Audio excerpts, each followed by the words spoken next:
Olá, vamos dar continuidade ao vídeo que nós falamos sobre os livros da Bíblia, sobre como compreender as Escrituras, enfatizando a importância de conhecer o contexto. Mas antes de falarmos dos livros, queremos lembrar que no final deste vídeo teremos uma pergunta para testar os seus conhecimentos. Vamos então remir o tempo. Pois bem, depois de Deuteronômio, que é o último livro que nós mencionamos, vem Josué. Josué foi um líder dos exércitos israelitas que substituiu a Moisés e deu prosseguimento à conquista da Terra Prometida.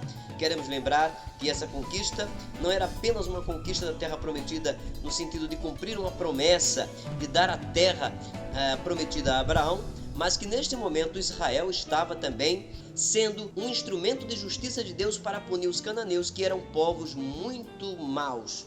Mais adiante vem o livro de Juízes, que vai cobrir um período de 350 anos, já com o povo de Israel na Terra Prometida. E nesse período dos Juízes, Israel pecava muito. Deus levantou então Sansão, Gideão e outros juízes nessa época. O período dos juízes é importante porque os próximos livros, Ruth e Samuel, ainda vão cobrir este período. Vamos então para Ruth. Ruth fala da história de uma moabita que casou-se com um israelita que foi peregrinar em sua terra e depois morreu seu esposo, morreu também seu sogro e um outro cunhado.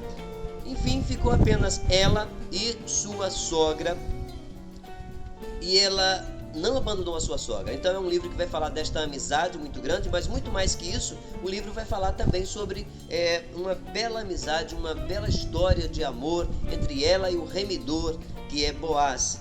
E ainda mais, o livro introduz a genealogia de Davi, que vai ser protagonista, que vai estar ali sendo escolhido por Deus para inclusive representar o Messias vindouro. O rei Davi foi o rei mais importante da história de Israel. Então vem o primeiro livro de Samuel e o segundo livro, que ainda cobre esse período dos juízes. Estamos falando rápido para ganhar tempo. Pois bem, Samuel foi o líder de Israel, ele foi um dos últimos juízes, aliás, o último juiz, porque ele vai ungir o primeiro rei de Israel. É, portanto, um livro de transição. Sai do período dos juízes, que era um período teocrático, de uma outra forma, e passa para um período monárquico, para a época em que Israel passa a ter reis. E o primeiro rei foi Saul, e ele não foi bem sucedido, foi um rei segundo as escolhas dos homens, mas depois Samuel vai ungir a Davi, e esse sim foi um rei que estava de acordo à escolha de Deus. O segundo livro de Samuel, portanto, vai falar sobre o reinado de Davi e os primeiros dias deste país agora com um regime monárquico. Então nós vamos agora para os livros de 1º e 2º Reis, 1º e 2º Crônicas, Esdras, Neemias e Ester, para finalizarmos hoje a nossa síntese.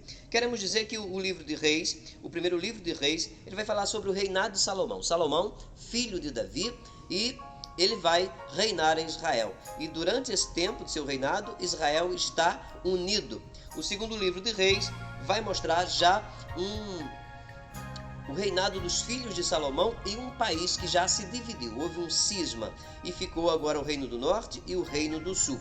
Esses livros são chamados de pós-exílio porque foram escritos já entre o momento do exílio e um momento pós, mas o objetivo é tratar do acontecimento do exílio, ou seja, o povo de Israel foi exilado porque desobedeceu, então o exílio era uma espécie de castigo. E ao escreverem esses livros, os autores estavam sendo inspirados por Deus a retratar e eternizarem para os seus futuros leitores que Deus cumpriu as suas promessas e puniu Israel também quando desobedeceu.